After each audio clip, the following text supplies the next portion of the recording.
오늘 우리에게 주시는 하나님의 말씀은 사무엘하 10장 1절에서 19절 말씀입니다. 봉독은 1절에서 6절, 11절에서 12절, 15절에서 19절까지 하겠습니다. 그 뒤에 암몬 사람의 왕이 죽고 그의 아들 한온이 그를 이어서 왕이 되었다. 다윗은 한온의 아버지 나하스가 나에게 은혜를 베풀었으니 나도 나하스의 아들 한온에게 은혜를 베풀어야겠다 하고서 신하들을 보내어 고인에게 조의를 표하게 하였다. 그래서 다윗의 신하들이 암몬 사람의 땅에 이르렀다. 그러나 암몬 사람의 대신들이 자기들의 상전인 한온에게 말하였다. 다윗이 임금님께 조문사절을 보낸 것이 임금님의 부친을 존경하기 때문이라고 생각하십니까? 오히려 이 도성을 두루 살피고 정탐하여 함락시키려고 다윗이 임금님께 자기의 신하들을 보낸 것이 아닙니까? 그래서 한온은 다윗의 신하들을 붙잡아서 그들의 한쪽 수염을 깎고 입은 옷 가운데를 도려내어 양쪽 엉덩이가 드러나게 해서 돌려보냈다. 사람들은 이 일을 다윗에게 알렸다. 조문사절이 너무나도 수치스러운 일을 당하였으므로 다윗 왕은 사람을 보내어 그들을 맞으며 수염이 다시 자랄 때까지 여리고에 머물러 있다가 수염이 다 자란 다음에 돌아오라고 하였다. 암몬 사람들은 자기들이 다윗에게 미움을 사게 된 줄을 알았다. 암몬 사람들은 사람을 보내어서 베르홉의 시리아 사람과 소바의 시리아 사람에게서 보병 2만 명과 마아가의 왕에게서 1,000명과 돕 사람들에게서 12,000명을 용병으로 고용하였다. 이렇게 말하였다. 시리아 군대가 나보다 더 강하면 내가 와서 나를 도와라. 그러나 암몬 군대가 너보다 더 강하면 내가 가서 너를 돕겠다. 용기를 내어라. 용감하게 싸워서 우리가 우리 민족을 지키고 우리 하나님의 성읍을 지키자. 주님께서 좋게 여기시는 대로 이루어 주실 것이다. 시리아 군인들은 자기들이 이스라엘에게 패한 것을 알고서 온 군대를 다시 집결시켰다. 그때 하다데셀이 사람을 보내어서 유프라테스강 동쪽에 있는 시리아 군대를 동원시켰으므로 그들이 헬람으로 왔다. 하다데셀의 부하 소박사령관이 그들을 지휘하였다. 다윗이 이 소식을 듣고 온 이스라엘 군대를 모아서 거느리고 요단강을 건너서 헬람으로 진군하였다. 시리아 군대가 다윗과 싸우려고 전열을 갖추고 있다가 맞붙어 싸웠으나 시리아는 이스라엘 앞에서 도망하고 말았다. 다윗은 시리아 군대를 쳐서 병거를 모는 700명과 기마병 4만 명을 죽이고 소박사령관도 쳐서 그를 그 자리에서 죽였다. 하다데셀의 부하인 모든 왕은 자기들이 이스라엘에게 패한 것을 알고서 이스라엘과 화해한 뒤에 이스라엘을 섬겼다. 그 뒤로 시리아는 이스라엘이 두려워서 다시는 암몬 사람을 돕지 못하였다.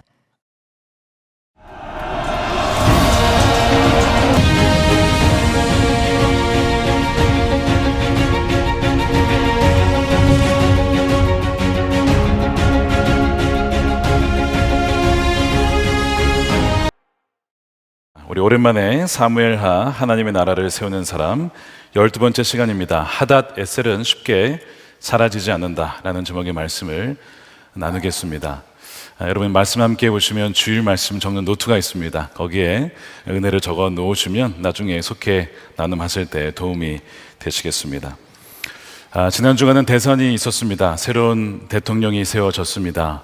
지난 7개월 이상의 국가 최고 지도자의 공백을 이제 메꾸고 새로운 시작을 시작했습니다. 하나님의 허락하심이 아니면 어떠한 권세도 세워질 수 없기 때문에 우리는 이 나라의 대통령이 하나님의 뜻에 또 하나님의 공의와 진리로 이 땅을 통치할 수 있도록 함께 기도해야 할 것입니다. 국민의 통합을 이루고 민생 경제가 회복되어지고 하나님의 나라를 세워나가는 그 일이 이루어질 수 있도록 우리 모두 여러분들이 깨어서 기도해 주시기를 부탁을 드립니다. 오늘 우리 사무엘하 10장을 마주하게 됩니다. 여기에 보면 다윗의 선한 의도가 어떻게 오해로 또 불신으로 뒤틀리고 걷잡을 수 없는 갈등 상황으로 가는지를 보게 될 텐데 3000년 전의 이야기이긴 하지만 오늘날 여전히 우리에게 주시는 하나님의 말씀입니다. 우리에게 이것을 들을 수 있는 귀가 있게 되기를 축복합니다. 오늘 본문에 보면 이웃나라 암몬의 왕이 죽었습니다. 나하스라고 하는 왕이 죽고 새 왕, 그의 아들 한운이 왕이 됩니다. 다윗은 아마 이 왕에게, 전 왕에게, 나하스에게 좀 은혜를 입었던 것 같습니다. 그래서 조문단을 꾸려서 암몬에게 보내서, 그래서 선왕의 죽음을 슬퍼하는 그런 참 선한 일을 하게 되죠. 슬픔을 당한 이웃에게 위로를 전하는 이 다윗의 마음은 하나님의 마음을 닮은 것이었습니다. 그런데 이 다윗이 순수하게 이렇게 했는데 이 한운의 부하들은 그것을 그렇게 보지 않았습니다. 조문단이 왔을 때 그것을 정말 이 다윗의 선한 의도나 자비로 보지 않고 의심의 눈초리로 보았습니다. 그러면서 왕에게 이렇게 조언을 하는 거죠. 3절입니다. 다윗이 임금님께 조문사절 보낸 것이 임금님의 부친을 존경하기 때문이라고 생각하십니까? 오히려 이 도성을 두루 살피고 정탐하여 함락시키려고 다윗이 임금님께 자기의 신하들을 보낸 것이 아니겠습니까? 의심하라는 겁니다. 절대로 선한 의도로 온 게 아니라는 겁니다. 이렇게 신하들이 조언을 해요. 한우는 본래 선한 마음으로 받으려고 했는데 신하들이 이렇게 얘기를 하니까 그런가? 이렇게 생각을 바꾸게 되는 것이죠. 이런 불신의 속삭임은 한운의 마음에 심겨졌고 다윗의 이 헤세드를 베풀리라라고 했거든요. 은총을 베풀리라. 그것은 모욕으로 되돌아오게 됩니다.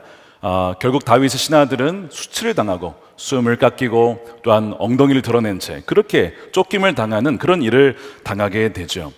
여러분, 이런 일들, 즉 선한 의도를 의심으로 바꿔버리는, 이런 뒤틀어버리는 일은 계속 있어 왔습니다. 여러분, 창세기 3장에도 보면 하나님께서 아담에게 다 너가 먹어도 되는데 선악을 알게 하는 나무 먹지 마, 그 열매를 먹지 말라고 했죠. 그때 나중에 이제 하와에게 뱀이 와서 하나님의 말씀을 뒤틉니다. 그러면서 하는 얘기가 창세기 3장 1절이죠. 하나님이 정말로 너희에게 동산 안에 있는 모든 나무의 열매를 먹지 말라고 말씀했느냐? 이 얘기는 하나님이 선한 분 아니야. 하나님이 선하신 분이라면 모든 나무를 먹게 해야지 열매를 왜 그 열매는 먹지 못하도록 막느냐? 하나님은 너희를 억압하는 분이야. 하나님 너희가 진정 자유하기를 원하는 분이 아니야. 이렇게 의심하게 만드는 겁니다. 하와가 바로 이 의심의 이 얘기가 마음에 새겨졌어요. 그리고 결국 그것을 따먹게 됩니다. 여러분, 이 지금 한운의 부하들이 하는 이야기, 이 의심을 불어넣는 것은 그때나 지금이나, 즉 마귀가 우리에게 하는 일과 굉장히 흡사합니다. 특별히 하나님과 우리의 관계에 있어서 그렇죠. 하나님께서 헤세드의 사랑, 즉 계약 관계가 아닌 언약 관계로 우리를 사랑하시고 우리를 용서하시고 우리를 받아주시는 그 사랑을 베풀 때에 사람들이 그걸 정말 마음으로 받을까요? 여러분, 그렇습니까? 하나님의 사랑을 진정 믿으십니까? 하나님의 자비하심을 믿으십니까? 어쩌면 마음속에서 이런 속삭임이 있을 수 있어요. 나는 자격이 없어. 하나님은 나에게 관심이 없을 거야. 하나님을 오랫동안 모른 척한 나를 하나님은 용서하지 않겠지. 이 문제는, 이 가정은, 이 재정적인 문제든 뭐든 이것은 해결될 수가 없어. 하나님도 어떻게 할 수 없을 거야. 이런 식으로 의심할 때가 여러분 있지 않습니까? 그렇게 해서 구원과 회복의 기회를 그렇게 떠나보내는, 돌려보내는 그런 일들이 우리에게도 있을 수 있다는 겁니다. 관계 속에서, 부부관계 속에서, 부모와 자녀 관계 속에서, 친구 관계 속에서 용서와 화해의 손을 내밀었음에도 불구하고 다른 생각을 먹는 거죠. 다른 속셈이 있을 거야, 이러다가 말 거야, 진심이 아닐 거야. 바로 이것이 한운의 신하들의 속삭임, 바로 마귀의 의심의 속삭임입니다. 여러분, 의심은 물론 항상 나쁜 건 아니에요. 믿음으로 가기 위한 다리가 될 수 있습니다. 하지만 의심은 반대로 불신을 향하는 다리가 될 수가 있기 때문에 우리의 머릿속에 들어오는 모든 것을 우리가 받아들여서는 안 됩니다. 마귀는 우리 안에 어떻게 역사합니까? 여러분, 생각을 통해서 오는 거예요. 우리 안에 있는 모든 생각이 다 우리 생각이 아닙니다. 하나님 음성도 아닙니다. 마귀가 생각을 집어넣는다는 겁니다. 가룟 유다가 예수님의 팔 생각을 어떻게 했습니까? 마귀가 집어넣은 거예요. 그러니까 우리 안에 지금 혹시 들어오는 의심이 있다면 그 의심이 출처가 무엇인지, 그 뿌리가 무엇인지를 우리는 말씀을 통해서 분별할 수 있어야 된다는 겁니다. 이 한온의 신하들의 이야기로 말미암아 한온이 잘못된 결정을 내리죠. 그렇게 해서 다윗의 신하들에게 모욕을 주고 보냅니다. 결국 이 문제로 인하여서 전혀 그러지 않아도 될 문제, 평화롭게 끝날 문제를 전쟁으로까지 끌고 가게 되는 거예요. 그렇게 해서 이 한운이 이 다윗의 주문 사절단을 아주 모욕을 주고 보내니까 결국에는 자신들이 잘못한 것을 알게 됩니다. 자, 그러면 나중이라도 우리가 잘못했습니다, 어떤 화해 제스처나 어떤 회개를 하면 되는데 전쟁을 준비해요. 그래서 뭘 준비하냐면 이 한운이, 이 암몬이 이 시리아라고 하는 용병을 불러냅니다. 수만 명을 데려와서 이 이스라엘을 치려고 전쟁을 준비하게 되죠. 그래서 암몬과 시리아가 연합을 해서 이스라엘 공격하는 그런 전쟁으로 지금 번져가게 되는 거예요. 자, 다윗이 그 소식을 듣고 요압과 아비새를 필두로 하여서 군대를 보내게 됩니다. 그런데 사실 연합군이다 보니까 두려운 마음이 있지 않았겠습니까? 그래서 요압이 그런 얘기를 해요. 너가 불리하면 내가 도우러 갈게, 내가 불리하면 너가 도우러 와라. 저렇게 담대하게 나아갑니다. 그러면서 하나님이 우리를 선하게 하실 거야, 그런 믿음의 고백을 하죠. 사무엘하 10장 12절입니다. 용기를 내어라, 용감하게 싸워서 우리가 우리 민족을 지키고 우리 하나님의 성읍을, 도시를 지키자. 주님께서 좋게 여기시는 대로 이루어 주실 것이다. 비록 상황은 썩 좋지는 않지만 하나님이 우리와 함께 하시니 우리가 용감하게 싸우면 반드시 지키게 해 주실 거야. 요압이 과거에는 이 다윗의 의도와 상관이 없이 이 아브넬을 암살을 하면서 굉장히 참 다윗의 마음을 아프게 했던 사람인데, 그 이후에 회개를 했는지 오늘은 제대로 된 말을 하며 고백을 하게 되죠. 하나님께서 이 요압의 담대한 이 믿음의 고백을 받으신 것 같아요. 전쟁이 어떻게 됐을까요? 하나님께서 이기게 하셔서 암몬이 물러가게 합니다. 승리를 거두게 되는 거예요. 자, 오늘 본문이 이렇게 끝나는 것 같은데 본문은 이렇게 끝나질 않습니다. 그 뒤가 더 있었어요.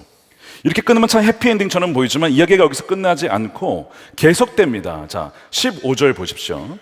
시리아 군인들은 자기들이 이스라엘에게 패한 것을 알고서 온 군대를 다시 집결시켰다.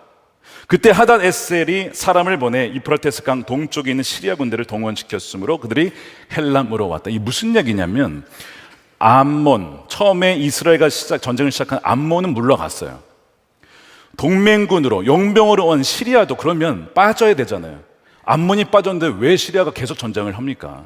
근데 이상하게 시리아는 물러가지 않고 오히려 이 유프라테스 북동쪽에 있었던 군대까지 다 끌고 모아가지고 다시 집결을 시켜서 계속해서 이스라엘을 공격을 하는 겁니다. 여러분, 이상하죠? 왜 전쟁이 처음에 졌으면 물러가야지, 자기네 전쟁도 아닌데 왜 시리아가 계속해서 이스라엘을 치냐, 이 말입니다. 여러분, 역사적 배경이 있습니다. 두 가지가 있는데요. 첫 번째는 이 전쟁은요, 사실은 패권을 둔 이스라엘과 시리아의 전쟁이었습니다. 두 신흥 강국의 충돌이었기 때문에 그래요. 이 다윗이 이스라엘을 통일하면서 점점 세력이 강해집니다. 그러자 그 북쪽에 있었던 시리아, 그리고 남쪽을 통치하고 있었던 이 하닷에셀은 언젠가는 이 다윗과 이 이스라엘 나라와 전쟁을 해야 된다는 것을 알고 있었어요. 근데 명분이 없었는데 마침 암몬이 전쟁을 하자고 끌어들이니까 잘됐다, 이참에 다윗과 이스라엘을 눌러버려야겠다 라고 생각을 했던 거예요. 그래서 암몬이 물러가도 물러설 수 없는 것이 1차 패배가 오히려 자존심이 상하는 겁니다. 마치 자신들이 지는 것 같은 거예요. 그래서 더 세력을 모아 다시 공격을 하게 되는 것이죠. 두 번째 이유가 있는데 더 중요한 문제입니다. 이것은 영적인 대리전의 성격을 띠고 있었습니다. 무슨 얘기냐면, 하닷 에셀은 왕의 이름인데 이 하닷은 시리아의 신의 이름입니다. 폭풍과 비와 전쟁을 관장하는 강력한 신의 이름이에요. 하닷 에셀은 무슨 뜻이냐면, 하닷이 나의 도움이시다라는 뜻입니다. 여러분, 에벤 에셀이 무슨 뜻입니까? 도움의 돌이라는 뜻이잖아요. 그래서 하닷이 우리의 도움이시다라고 하는 이름을 가진 하닷 에셀, 하닷을 믿는 바로 시리아와 여호와는 나의 목자시니 내게 부족함이 없습니다라고 고백하는 하나님을 믿는 다윗의 대결인 것이죠. 대리전 성격의 전쟁이 바로 시리아와 이스라엘의 전쟁이었던 것입니다. 그러니까 이렇게 치열하게 다시 집결해서 덤벼드는 거예요. 여러분, 이 하단 에셀은 영적으로 우리에게 어떤 의미를 주느냐? 이 하단 에셀은 우리를 공격하는 이란성 쌍둥이, 즉 마귀가 낳은 이란성 쌍둥이 중에 하나입니다. 첫 번째 쌍둥이는 이미 우리가 살펴봤습니다. 뭔지 아십니까? 기억나세요? 사무엘하 8장에 메덱 암마 기억나십니까? 바로 어머니 성읍의 곱비라고 했던, 그래서 계속해서 이스라엘 민족이 하나님이 주신 유산을 얻지 못하도록 가로막는 뭡니까? 견고한 진이 있다고 했죠. 그것이 메덱 암마였습니다. 이 견고한 진이 우리가 또한 무너뜨려야 될 강력한 요새였지요. 이게 첫 번째로 간다면, 두 번째는 바로 오늘 우리가 살펴보는 하닷 에셀입니다. 하닷 에셀은 무엇이냐? 이렇게 정의할 수 있습니다. 포기하지 않고 끈질기게 우리를 공격해 오는 적극적인 대적이며 하나님의 주권 자체에 도전하는 영적인 대적을 상징합니다. 그러니까 이 메덱 암마는 견고한 요새니까 그 자리를 지키면서 이스라엘 백성들이 나가지 못하도록 버티는 요새라고 한다면, 이 오늘 하닷 에셀은 연합전선을 이룩하여 하나님과 그의 백성들을 아주 적극적으로 끈질기게 포기하지 않고 공격하여 달려드는 세력을 의미해요. 여러분, 하닷 에셀은 쉽게 사라지지 않고 물러서려 하지 않는다는 특징을 갖고 있습니다. 자, 이것이 우리의 삶에 어떻게 벌어지느냐, 이런 겁니다. 예를 들어 이혼의 큰 위기를 겪은 부부가 있다고 칩시다. 그런데 하나님께서 은혜를 주셔서 예배 중에 기도하는 가운데 세면을 통해 화해하게 하셨어요. 부부가 놀라운 은혜를 받은 거예요. 그 부부가 서로 용서하고 정말 이제는 다시는 그런 이혼의 이야기를 꺼내지 말자, 하나님께서 우리를 하나 되게 하셨어. 정말 큰 은혜를 주십니다. 자, 그런데 하닷 에셀은 뭐 한다고요? 쉽게 물러서지 않는다고 했죠. 그게 끝이 아닌 거예요. 그 다음에 다시 그 부부와 그 가정을 무너뜨리려고 연합전선을 구축하여 공격을 하는 겁니다. 예전에 상처를 주었던 걸 다시 끄집어내고, 예전에 벌였던 예습성을 다시 끄집어내어서 폭력적으로, 말로, 그런 식으로 상대방을 다시 공격을 하는 거예요. 마음속에 저 사람이 정말 변했을까? 정말 진짜 변한 것일까? 의심하게 만듭니다. 한 번의 화해와 승리에 안주하려 할 그 순간에 이 하닷 에셀은, 끈질긴 대적은 더 큰 시험과 유혹으로 그 가정을 무너뜨리려고 달려드는 것이죠. 여러분, 이것이 하닷 에셀이에요. 그러니까 결코 이 하닷 에셀이 쉽게 사라질 것이라고 생각해서는 안 된다는 겁니다. 우리 개인적으로도 마찬가지예요. 여러분, 우리 개인적으로 치열하게 싸우는 죄 있지 않습니까? 사람마다 그것이 다 달라요. 그것이 교만일 수도 있고, 시기일 수도 있고, 탐욕일 수도 있고, 정욕일 수도 있고, 나태일 수도 있고, 여러 가지 죄악들이 다 있습니다. 근데 한 번 이겼다고 끊어냈다라고 생각했던 악한 습관들이 시간이 지나서 새로운 모습을 띠고, 우리가 전혀 예상하지 못했던 방식과 때에 우리에게 다가와 우리를 무너뜨리려 한다는 것입니다. 그 영혼을 위한 싸움에 제가 썼지만, 초대교부 이제 그 사막, 이 수도사들의 이야기를 보게 되면 이 정욕과 싸우기 위해 금식을 합니다. 탐식과 싸우기 위해서 금식을 하고요. 또한 자신의 어떤 나태를 이기기 위해서 노동을 하면서 이런 식으로 탐식과 정욕과 나태와 시기와 이런 것들을 이겨냅니다. 다 이겼어요. 승리했어요. 근데 그 다음에 어떻게 하닷 에셀이 찾아옵니까? 교묘하게 영적인 어떤 그 교만함을 주죠. 너 같은 사람이 또 어디 있겠어? 너같이 나태함을 이기고 근신하며 아주 부지런하게 정말 그렇게 하나님을 사랑하는 사람 또 어디에 있겠어? 너가 저 사람들보다 훨씬 나아. 이런 식으로 우리 안에 다시 연합전선을 구축하여 우리 안에 교묘히 찾아와서 공격을 하는 것, 이것이 뭐라고요? 하닷 에셀이라고 하는 겁니다. 여러분, 이제 이 마귀의 공격 방식이 무엇이 있는지를 아주 자세히 적어놓은 책이 하나 있습니다. 성경에도 나와 있지만 다른 책이 하나 있는데 C.S. 루이스의 스크루테이프의 편지라는 책이죠. 그러니까 악마가 자기 조카 악마에게 어떻게 하면 그리스도인들이 무너뜨리게 할 수 있는지에 대해서 자세히 써놓은 책입니다. 거기에 보면 그 악마가 무슨 얘기를 하냐면 공격을 할 때에 죄를 짓고 넘어졌을 때보다 오히려 영적으로 승리하고 선을 행했을 때, 자비를 베풀고 구제하고 선행을 했을 때를 마귀는 더 노린다는 겁니다. 저 사람이 겸손해졌는가? 그렇다면 그 겸손함을 자랑하도록 만들어라. 저 사람이 용서했는가? 베풀었는가? 그 용서와 자비가 자기 자신에게 도취하도록, 아, 내가 참 괜찮은 사람이야 라고 도취하도록 만들어라. 바로 이것이 마귀의 방식인데, 이것이 하닷 에셀, 포기를 모르고 다시 연합전선을 구축하여 달려드는 하닷 에셀의 방식이라고 하는 거예요. 그래서 여러분, 마귀는요, 우리의 약점을 공격할 뿐만 아니라 우리의 강점을 공격한다고 말씀을 드렸죠. 여러분들의 강점을 자랑하는 순간 그 강점이 마귀를 이기기도 하지만 그 강점 때문에 우리를 찌르는 무기가 될 수 있는 거예요. 마귀는 이렇게 교활하다는 겁니다. 그리고 끈질기다는 거예요. 창세기 39장 요셉 이야기 기억나시죠? 보디바르의 아내가 날마다 요셉을 유혹합니다. 나랑 자자. 요셉이요, 내가 어떻게 하나님 앞에서 범죄할 수 있겠냐고, 난 당신이랑 결혼을 하지 않았다라고 해서 거절을 해요. 한 번, 두 번, 세 번 거절하면 이제 사라질 줄 알았는데 성경에 보니까 날마다 요셉을 유혹하고 옷자락을 잡고 그렇게 유혹을 하는 거예요.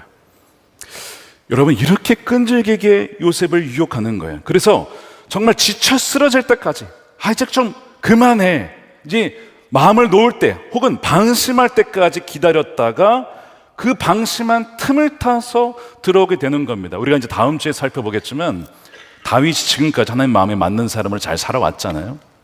그런데 하나님을 주목했던 그 시선이 다른 곳으로 향하였을 때 그 눈을 타서 정욕이 들어오게 됩니다. 그렇게 해서 무너지는 장면을 보게 될 거예요. 이런 마귀는요, 그렇게 하는 거예요. 이제 다 이겼다, 이제 승리했다 라고 할 그때에 마귀는 그래, 승리한 줄 알았지 라고 해서 쳐들어오고 몰래 잠입하는 것이 마귀의 방법이라고 하는 거예요. 이것이 하닷 에셀의 실체입니다. 우리 사회적으로도 마찬가지입니다. 우리가 얼마 전까지 차별금지법을 반대하고, 물론 혐오와 차별을 해서는 안 되기 때문에 우리가 그것을 지켜나가야 되고 오히려 우리가 더 그것을 지지해야 되죠. 그런데 이 성적 지향이라고 하는 그 표현이 굉장히 이 가정을 무너뜨릴 수 있고 성 정체성을 흔들 수 있기 때문에 위험하여 그 법안을 우리가 반대했습니다. 이제 사라졌는데 여러분, 지지난주입니다. 사전투표하던 날이죠. 금요일에 법안이 새로 올라왔어요. 성적 지향이 들어간 새로운 법안이 또 다른 형태로 나오게 됐습니다. 며칠간 굉장히 많은 반대를 받아서 다시 그 법안이 사라지긴 했지만 뭐예요? 여러분, 하닷 에셀은 쉽게 사라지지 않습니다. 틈만 나면 들어오려고 해요. 여러분, 지금 미국의 공교육 중에 뭐 다 그런 건 아닙니다. 주마다 틀리긴 하지만 캘리포니아, 뉴저지, 그다음에 일리노이즈, 시카고 있는 그 지역은 2020년에 뭘 통과를 시켰냐면 성정체성 교육, 공립학교에 다 가르쳐야 된다, 이렇게 가르칩니다. 뭘 가르치냐면 너의 성별은 너 스스로 너가 어떻게 느끼는지에 따라 그게 너의 성이야. 너가 생물학적으로 남성이라도 여성이라고 느끼면 그것이 너의 성이 되는 거야 라고 가르치게 되어 있습니다. 기가 막히죠? 어떻게 이런 일이 있을 수 있나 싶은데, 그렇게 가르쳐서 만일 어떤 사람이 남자인데 내가 여성이라고 느끼면 그 사람을 남자라고 부르면 안 됩니다. 히라고 부르면 안 돼요. 그녀라고 불러줘야 됩니다. 그것이 존중하는 법이라고 가르칩니다. 어린 시절부터 그걸 가르치는 거예요. 그것이 이미 그 세계주에서는 합법화되어 지금 가르쳐지고 있어요. 자동차 회사의 CEO죠. 여러분 잘 아실 겁니다. 그 CEO가 아들이 있었는데 그 아들이 얼마 전 여성이 되었습니다. 성을 바꿔버렸어요. 수술까지 다 해버렸습니다. 그 CEO가 참 마음 아파했어요. 저는 제 아들을 잃었습니다. 근데 그 아들을 잃은 이유를 바로 이렇게 들었어요. 정신을 감염시키는 바이러스 때문에 저는 제 아들을 잃었습니다. 이렇게 얘기를 합니다. 틈만 나면 들어오려고 하는 것이 바로 이겁니다. 우리가 깨어서 기도하며 정말 하나님의 말씀에 기초한 법이 세워질 수 있도록 나가야 되는데 마귀는 그 틈을 계속 노리고 들어온다는 것입니다. 우리가 지금 직면한 지금 뭐 한 가지 예를 들었지만 가정과 사회와 정치와 경제와 각 영역 속에 아주 교묘하게 하단 에셀은 끈질기게 파고들여 한다는 것입니다. 자, 그러면 이런 끈질기고 강력한 도전에 어떻게 맞서야 될까? 오늘 본문에 보면 그 힌트가 나옵니다. 17절에 보면 다윗이 이 소식을 듣고, 자, 연합전선을 구축해 다시 온다는 얘기를 듣고 어떻게 합니까? 온 이스라엘 군대를 모아서 거느리고 요단강을 건너 헬람으로 직접 진군을 하게 됩니다. 굉장히 중요한 부분이에요. 뭐라고 되어 있습니까? 온 이스라엘이 하나 되어 나왔다는 거예요. 저는 이 말씀을 묵상하면서 거대한 적과 맞설 때에 개인의 힘과 소수의 용맹함이 아니라 연합된 하나님 나라의 백성들이 하나 되어 나갈 때에 승리할 수가 있다는 것입니다. 그리스도인들이 좌와 우로 나뉠 때가 아니라는 거예요. 우리의 기준은 무엇입니까? 예수 그리스도이시고 하나님의 말씀이죠. 그 말씀에 따라 살아가고 그 말씀을 선포하고 그 말씀을 증언하며 그 말씀을 변호할 때에 하나님께서 우리와 함께 하시며 그 승리를 허락해 주신다는 거예요. 아무리 하다데셀이 그 영혼을 빼앗아 가려고 하고 가정을 파괴시키려고 하고 다음 세대를 또한 그 영혼을 무너뜨리려고 한다 할지라도 주님께서 뭐라고 하셨습니까? 음부의 권세가 교회를 이기지 못할 것이라고 약속하셨습니다. 이 믿음으로 나아간 저와 여러분들이 되시기를 축복합니다. 여러분, 굉장히 중요한 포인트가 여기 나왔어요. 그동안 사사기에 보면 지파들이 연합을 하지 못했습니다. 서로 싸우고 난리가 났어요. 사울이 왕이 되어도 온전히 하나 되지를 못했습니다. 다윗이 처음에 기름 부음 받았어도 한동안 7년 반은 갈라져 있었어요. 남과 북으로. 그런데 하나 되게 하시고 통일 이스라엘을 이루었어요. 그렇게 하나가 되었을 때 하단 에셀이 연합전선으로 공격해 와도 그것을 이겨낼 수가 있었던 것처럼 주님 뭐라고 하시냐 말씀에 너희들은 그리스도 안에서 하나다. 너희의 자라온 배경, 지역, 혈연, 학연 상관이 없이 이제는 우리의 정체성은 그리스도 안에서 그리스도인이라는 것이 가장 우선적인 정체성이라고 하는 거예요. 우리가 천국에 가면 우리가 대한민국 국민으로 서게 될까요? 그렇지 않습니다. 우리는 하나님의 자녀로 서게 되는 거예요. 그게 가장 우리의 정체성을 되는 겁니다. 왜냐하면 그 나라가 되면요 더 이상 민족과 나라 그 구별이 의미가 없어지는 거예요. 이제는 하나님 아버지께서 주님께서 통치하시는 그 나라의 백성이 되는 것이기 때문에 그렇습니다. 주님께서 모든 사람들의 원수가 되었던 그 담들을 무너뜨리셨다라고 말씀했죠. 십자가에서 모든 담을 다 허무신 것입니다. 그리고 이제는 그리스도 안에서 우리는 뭡니까? 하나라고 하는 것이죠. 갈라디아서 3장 28절 우리 말씀을 함께 읽어보겠습니다. 시작. 유대 사람도 그리스 사람도 없으며 종도 자유인도 없으며 남자와 여자가 없습니다. 여러분 모두가 그리스도 예수 안에서 하나이기 때문입니다. 여러분이 그리스도에게 속한 사람이면 여러분은 아브라함의 후손이요 약속을 따라 정해진 상속자들입니다. 아멘이죠. 자, 우리 이렇게 인사하겠습니다. 우리는 그리스도 예수 안에서 하나입니다. 인사하겠습니다. 그리스도 예수 안에서 하나입니다. 우리는요 하나님의 상속자들입니다. 아멘입니까? 이것이 우리의 가장 우선된 정체성이라고 하는 거예요. 근데 마귀는요 계속 이것을 흩어놓으려고 하죠. 갈라서려 하죠. 왜요? 마귀에게 대적하여 연합하여 대적하지 못하도록 우리를 갈라놓으려 하는 것입니다. 다윗이 온 이스라엘 백성의 군대들을 다 모아서 나아갔을 때 하나님께서는 그들에게 승리를 주셨다는 거예요. 오늘 17절 보니까 맞붙어 싸웠으나 시리아는 이스라엘 앞에서 도망하고 말았다. 다윗은 시리아 군대를 쳐서 병거를 모는 700명, 기마병 4만 명을 죽이고 소박 사령관도 쳐서 그를 그 자리에서 죽였다. 여러분, 이제는 진짜 연합해야 될 때입니다. 무슨 연합일까요? 기도의 연합입니다. 여러분, 가정에 여러 가지 이슈들이 많죠. 부부간에, 자녀간에, 또 부모와 자녀간에. 근데 그러면 그 싸움의 배경에는요 바로 이 하닷 에셀로 상징되는 마귀가 있기 때문에 혼자 힘으로 싸워서는 안 됩니다. 어떻게 기도해야 됩니까? 교회 안에서 지역장님과 속장님과 목사님들과 전도사님들과 교회 공동체가 함께 중보할 때에 강력한 회복이 일어납니다. 제가 행거플러스를 인도하면서 정말 위기의 가정들이 회복되는 것을 배경을 보게 되면 어떤 일이 있었나 배경을 보면 그 가정을 위해서 함께 기도하는 속회와 지역 그 지역자들과 또한 목회자와 전사님들이 있었기 때문에 강력한 중보기도의 배경 속에 일어났다는 것을 공통적으로 발견하게 됩니다. 여러분, 기도로 연합하시기를 축복합니다. 함께 중보하시며 기도 제목을 나누며 함께 싸울 때 마귀는 절대 이길 수가 없다는 것이지요. 또한 연합은 진리의 연합입니다. 하나님의 말씀으로 하나가 되어서 하나님의 말씀을 담대하게 선포할 때에 서로 중보해주고 서로 응원해주고, 그렇게 해서 하나님의 창조 질서의 원리를 지켜나갈 수 있도록, 그런 가정을 세워나갈 수 있도록 우리가 함께, 교회가, 공동체가, 또 선교단체가 연합을 해야 된다는 거예요. 그래서 하나님의 말씀에 근거한 선한 법들이 많이 세워질 수 있도록 여러분들을 함께 중보해 주셔야 됩니다. 이런 연합이 있을 때 마귀는요, 건드릴 수가 없게 되는 거예요. 여러분, 무엇보다도 더 나은 다윗이신 예수님께서 십자가에서 원수의 머리를 결정적으로 깨트리셨어요. 더 이상 마귀는 우리를 어떻게 할 수가 없습니다. 위협은 줄 수 있지만, 몰려들 수는 있지만, 우리에게 이미 주님이 우리에게 십자가에서 승리를 주신 줄로 믿습니다. 이것이 굉장히 중요한 부분이죠. 하닷 에셀은 쉽게 사라지진 않지만 그것이 우리로 하여금 절망케 하는 것이 아니라, 그렇기 때문에 우리가 더욱더 주 안에 머무르고 말씀을 붙잡고 주의 은혜를 강구하며 나아갈 때에 우리에게는 절대로 하나님께서 허락하신 그 구원의 기쁨과 또한 하나님께서 주신 그 복을 빼앗기지 않고 오히려 승리하는 삶을 누리게 될 줄로 믿습니다. 오늘 시편 우리가 2편에 보면요, 세상의 군왕들이 하나님을 대적하려 하지만 뭐라고 되어 있습니까? 이렇게 되어 있습니다. 시편 2편 1절에 어찌하여 이방 나라들이 분노하며 민족들이 헛된 일을 꾸미는가?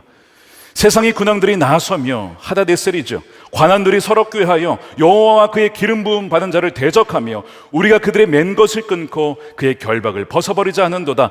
하늘에 계신 이가 웃으시며 주께서 그들을 비웃으시리로다. 아무리 세상 권세가 하나님을 대적하고 하나님의 말씀과 하나님의 창조 질서를 무너뜨리려 악한 권세가 달려와도 하나님께 대적할 수가 없는 것입니다. 여러분, 복음은 무엇입니까? 하나님이 우리의 왕이시다. 하나님이 우리를 통치하신다. 그러면 어떤 상황에서도 우리는 예배할 수 있고 찬양할 수 있고 우리는 기도할 수 있고 기뻐할 수가 있는 것입니다. 2장 6절에 내가 나의 왕을 내 거룩한 산 시온에 세웠다 하시리로다. 주님께서 그 보좌에서 이 나라를 통치하시기에 우리는 믿음으로 기뻐하며 나아갈 수가 있는 것입니다. 나 같은 주인 살리신, 여러분 찬송가 아시죠? 새 찬송가 305장에 그 귀한 찬송가의 작사를 한 사람이 존 뉴턴입니다. 노예 상인이었습니다. 그랬던 그가 복음을 듣고 회심을 하고 목회자가 됩니다. 자, 그러면 회심했고 목회자가 되었으니까 모든 죄와의 싸움에서 이제는 다 이겼겠죠? 이제는 더 이상 유혹이 없겠죠? 과연 그랬을까요? 여러분, 그렇지 않았습니다. 회심을 하고 목회자가 되었음에도 불구하고 그의 삶에는 치열한 죄와의 싸움이 있었습니다. 하루아침에 변하지 않았어요. 그가 어느 날 자기의 일기에 이렇게 쓰곤 했습니다. 어젯밤 옛 성질이 또다시 고개를 들었다. 그 옛 성질이 뭘까요? 폭력적인 기질. 노예들을 다루었던 그 노예 상인이었던 폭력적인 기질이 다시 고개를 들었다는 거예요. 정직하게 그걸 직면한 것이죠. 그런데 뭐라고 썼냐면 하나님의 은혜로 말미암아 이것을 다스릴 수 있었다라고 고백하면서, 그가 나중에 이제 작사에 우리의 이제 찬송가에 나와 있는 것처럼 이렇게 되어 있어요. 이제껏 내가 산 것도 주님의 은혜라 또 나를 장차 본향에 인도해 주시리, 이렇게 해서 표현을 했는데 원래 작사는 훨씬 더 풍성하게 작사가 되어 있습니다. 이런 가사가 있었어요. 수많은 위험과 고난과, 자, 세 번째를 잘 들어보십시오. 올무들을 해치고, 여기까지 왔습니다. 자, 올무들은 뭡니까? 우리를 얽매이게 만드는 반복적이고 습관적인 죄예요. 분노, 혈기, 거짓, 음란, 이런 반복적인 끈질긴 하닷 에셀의 죄가 있잖아요. 이 존 뉴턴이 그걸 알고 있었어요. 이 올무들이 지금까지 있었고 앞으로도 있을 것이지만, 그런데 뭐라고 고백합니까? 그가 이렇게 고백하죠. 그러나 하나님의 은혜가 이 모든 것을 능히 이겨서 나를 본향까지 인도해 주실 것입니다 라고 고백하는 거예요. 여러분, 죄가 아무리 강력하고 끈질겨도 하나님의 은혜는 더욱더 강력하고 풍성한 은혜인 줄로 믿으시길 축복합니다. 그것이 로마서 5장의 말씀이었잖아요. 죄가 강력하지만 많은 사람을 죄짓게 하였지만 그러나 하나님의 은혜, 하나님이 우리와 함께 하시는 그 은혜는 훨씬 더 강력하고 풍성하여 능히 그 하나님의 은혜가 이 모든 죄를 이기게 하신다는 것입니다. 그렇게 우리가 믿음으로 고백하여 승리를 경험한 여러분 되시길 축복합니다. 오늘 요압의 고백을 우리가 함께 다시 한번 읽고 이것을 오늘 말씀을 좀 마무리하려고 합니다. 오늘 10장 12절에 이렇게 되어 있습니다. 함께 읽겠습니다. 시작. 용기를 내어라. 용감하게 싸워서 우리가 우리 민족을 지키고 우리 하나님의 성읍을 지키자. 주님께서 좋게 여기시는 대로 이루어 주실 것이다. 아멘. 여러분들의 삶과 자녀들과 가정과 또한 나라와 민족, 교회, 하나님의 은혜로 말미암아 십자가의 승리로 말미암아 승리를 누리며 찬양하는 저와 여러분들이 되시기를 주님의 이름으로 축원드립니다. 아멘. 우리 함께 기도하겠습니다.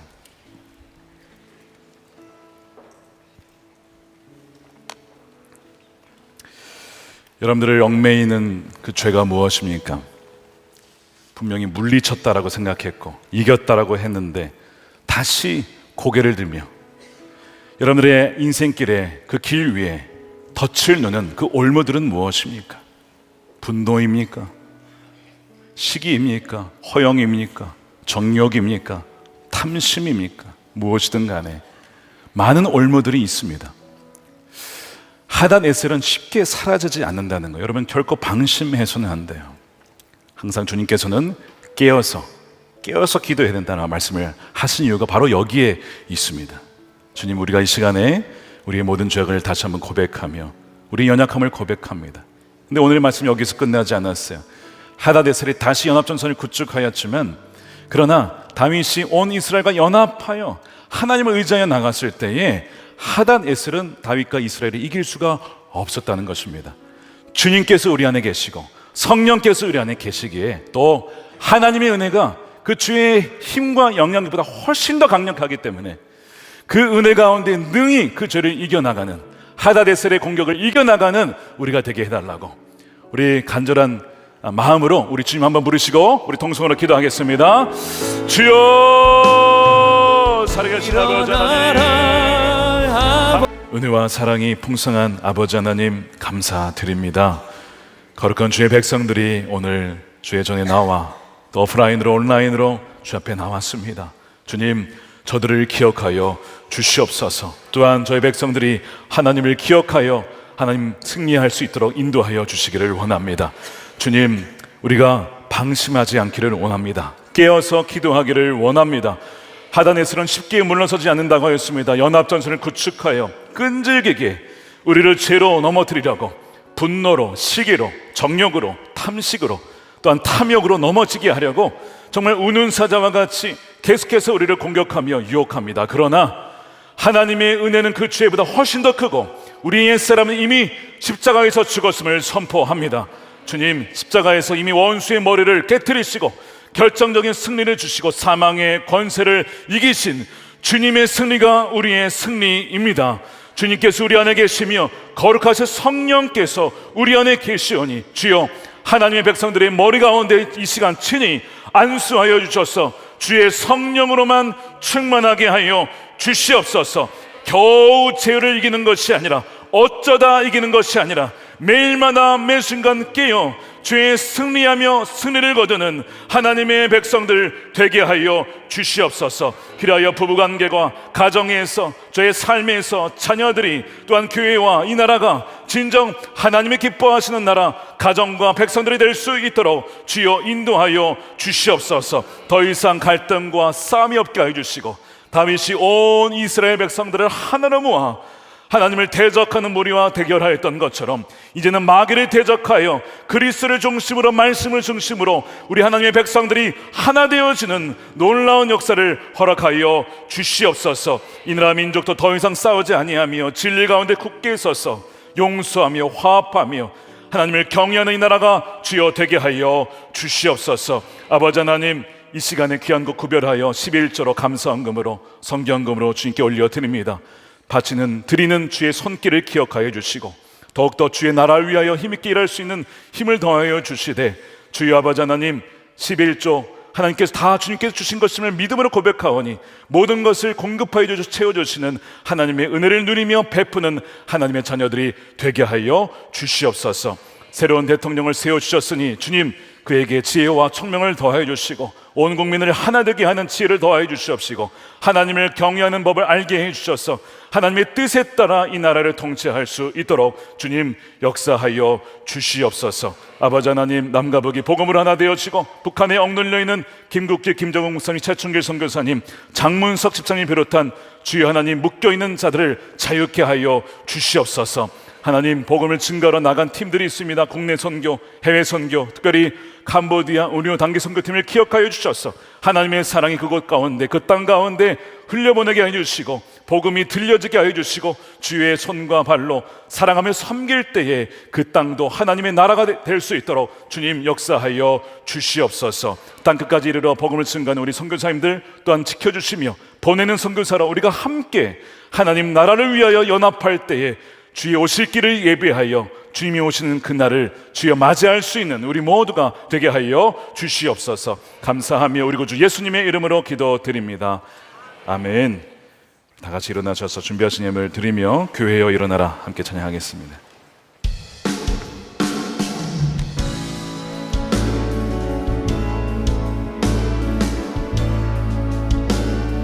교회여 일어나. 감사합니다. 주님 기도하겠습니다. 이제는 우리의 참된 왕이 되시고 다시 오실 우리 구주 예수 그리스도의 은혜와 아버지 하나님의 측량할 수 없는 사랑하심과 우리를 떠나지 아니하시고 세상 끝날까지 함께 하시겠다고 약속하신 성령님의 감화 감동 교통 내주하심이 하닷 에셀의 연합 전선을 구축하여 달려오는 몰려오는 그런 어려운 상황 속에서도 두려워하지 아니하며 물러서지 아니하며 주님을 믿으며 하나 되어 연합하여 하나님 나라를 꿈꾸며 나아가는 하나님의 모든 백성들 머리 위에 저들의 가정과 일터와 사랑하는 자녀들과 다음 세대와 주의 몸된 교회와 주국 대한민국과 세계 열방 가운데 영원히 함께 하시기를 간절히 축원하옵나이다. 아멘.